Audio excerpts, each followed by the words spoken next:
नमस्कार दोस्तों, the Sangam education में आपका स्वागत है। आज की इस वीडियो में हम लोग देखेंगे पॉलिटी के एमसीक्यू क्वेश्चंस में संविधान सभा के प्रश्नों को।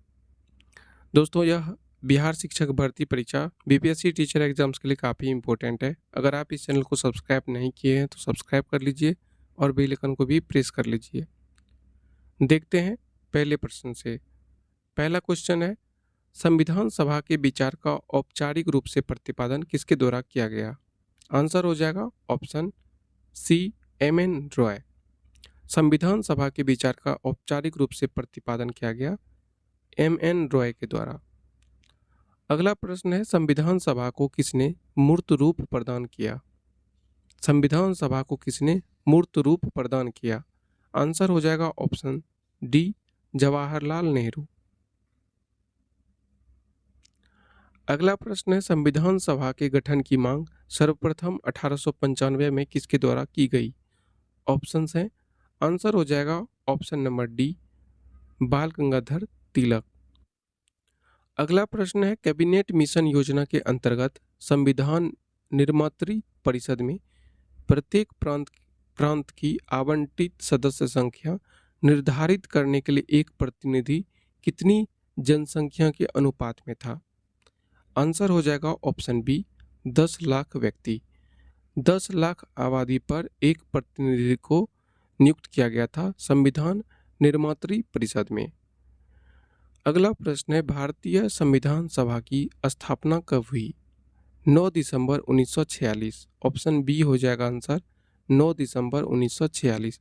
भारतीय संविधान सभा की स्थापना हुई 9 दिसंबर 1946। अगला प्रश्न है, संविधान सभा का प्रथम अधिवेशन कहाँ हुआ था?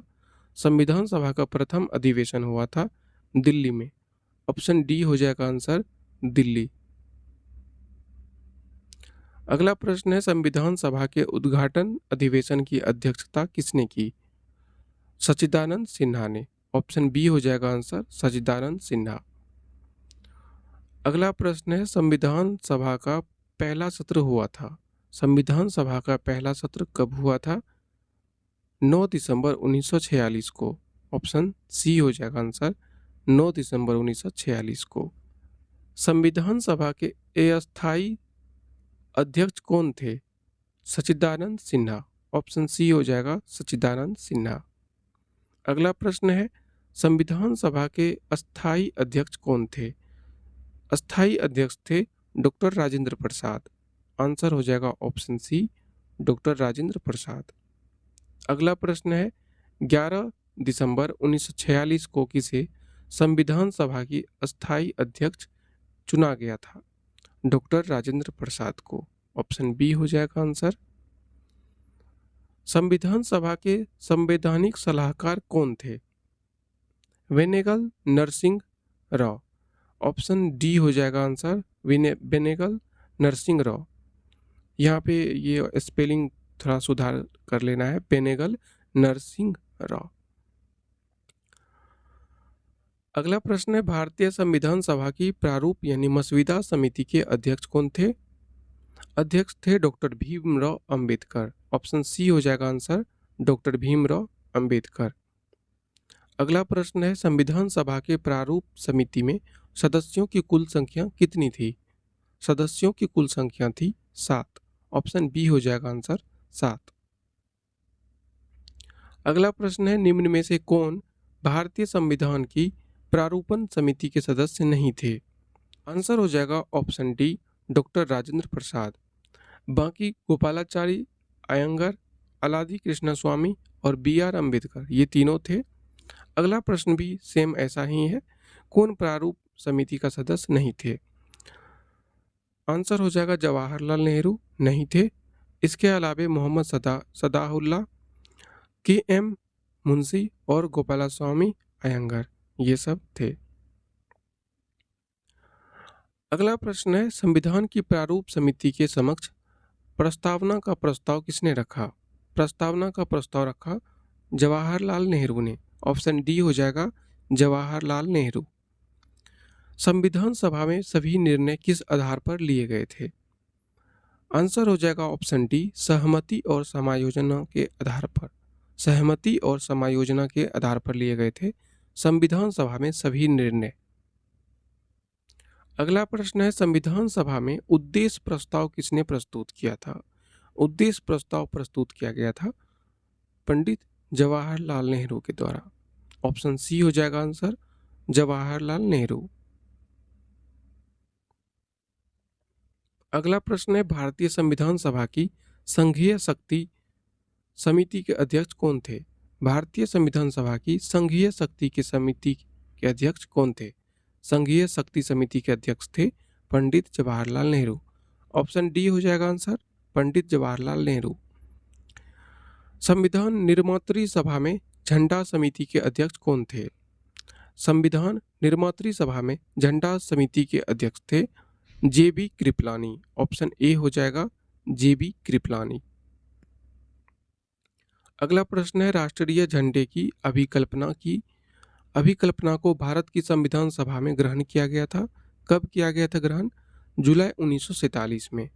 ऑप्शन सी हो जाएगा आंसर, जुलाई 1947। अगला प्रश्न है, भारतीय संविधान सभा ने भारतीय राष्ट्रीय ध्वज की रूपरेखा को अंगीकार किया। कब अंगीकार किया गया? ऑप्शन डी हो जाएगा आंसर, 22 जुलाई 1947। 22 जुलाई 1947। अगला प्रश्न है, संविधान सभा ने संविधान को अंतिम रूप से किस दिन पारित किया? 26 नवंबर 1949। ऑप्शन सी हो जाएगा आंसर, 26 नवंबर 1949। संविधान सभा के कितने उपस्थित सदस्यों ने संविधान पर हस्ताक्षर किया? 284 हो जाएगा आंसर, ऑप्शन नंबर बी। संविधान सभा के कुल 284 सदस्यों ने संविधान पर हस्ताक्षर किया। प्रश्न है, संविधान सभा द्वारा अंतिम रूप से पारित संविधान में कुल कितने अनुच्छेद और अनुसूचियां थी? कुल 395 अनुच्छेद और 8 अनुसूचियां थी। ऑप्शन नंबर सी हो जाएगा आंसर। अगला प्रश्न है, संपूर्ण भारतीय संविधान के निर्माण में संविधान सभा को कितने समय लगा? ऑप्शन बी हो जाएगा आंसर, 2 वर्ष 11 माह और 18 दिन। 2 वर्ष 11 माह और 18 दिन संविधान के निर्माण में कुल समय लगा।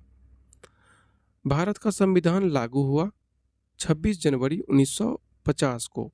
26 जनवरी 1950 को भारत का संविधान लागू हुआ।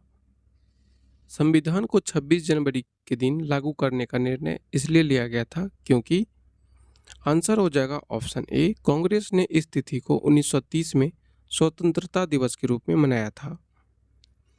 अगला और अंतिम प्रश्न है, भारतीय संविधान सभा में महिला सदस्यों की कुल संख्या कितनी थी?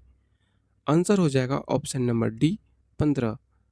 भारतीय संविधान सभा में महिला सदस्यों की कुल संख्या 15 थी। दोस्तों, आपको ये वीडियो कैसा लगा नीचे कमेंट करके बताएं। पसंद आया हो तो लाइक करें, इस चैनल को सब्सक्राइब करें, अपने दोस्तों तक इस वीडियो को जरूर शेयर करें। मिलते हैं फिर, तब तक के लिए नमस्कार।